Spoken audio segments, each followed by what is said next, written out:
Hello दोस्तों, आज हम बात करेंगे एक ऐसे विषय के बारे में जो कई लोगों का सवाल है कि आखिर दुनिया का अंत कैसे होगा। तो चलिए शुरू करते हैं।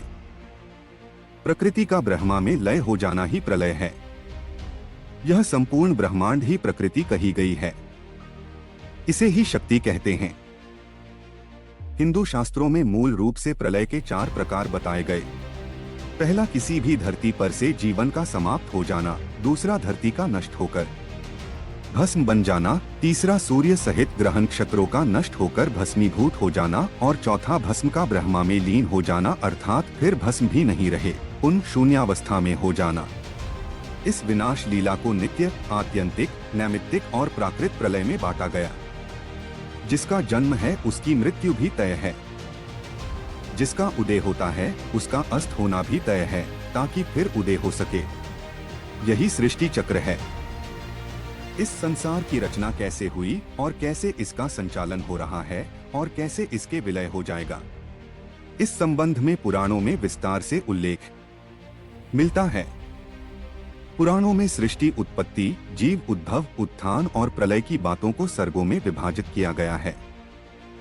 हालांकि पुराणों की इस धारणा को विस्तार से समझा पाना कठिन है। इसीलिए हम ब्रह्मांड की बात न करते हुए सिर्फ धरती पर सृष्टि, विकास, उत्थान और प्रलय के बारे में बताएंगे। जब जब पृथ्वी पर प्रलय आता है, भगवान विष्णु अवतरित होते हैं। पहली बार जब जल प्रलय आया तो प्रभु मत्स्य अवतार में अवतरित हुए, और कलयुग के अंत में जब महाप्रलय होगा तब कल्कि अवतार में अवतरित होंगे। कलयुग के अंत में होगी प्रलय, तब कैसा होगा माहौल। श्रीमद् भागवत के 12 स्कंध में कलयुग के धर्म के अंतर्गत श्री शुकदेव परीक्षित जी से कहते हैं, ज्यों ज्यों घोर कलयुग आता जाएगा, त्यों त्यों उत्तरोत्तर धर्म, सत्य, पवित्रता, क्षमा, दया, आयु, बल और स्मर शक्ति का लोप होता जाएगा। अर्थात लोगों की आयु भी कम होती जाएगी जब कलिकाल बढ़ता चला जाएगा। कलयुग के अंत में जिस समय कल की अवतार अवतरित होंगे, उस समय मनुष्य की परम आयु केवल 20 या 30 वर्ष होगी।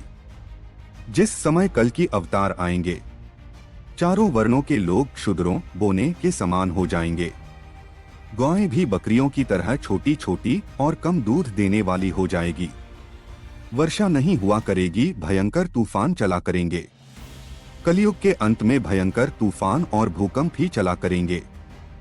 लोग मकानों में नहीं रहेंगे, लोग गड्ढे खोदकर रहेंगे।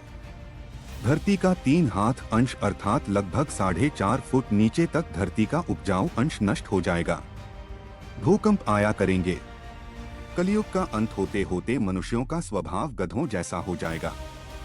महाभारत में कलयुग के अंत में प्रलय होने का जिक्र है, लेकिन यह किसी जल प्रलय से नहीं बल्कि धरती पर लगातार बढ़ रही गर्मी से होगा। महाभारत के वन पर्व में उल्लेख मिलता है कि कलयुग के अंत में सूर्य का तेज इतना बढ़ जाएगा कि 7 समुद्र और नदियां सूख जाएं।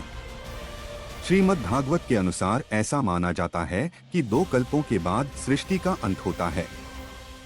हर कल्प में एक अर्ध प्रलय होती है। 2 कल्पों का अर्थ है कि 2000 चतुर्युग।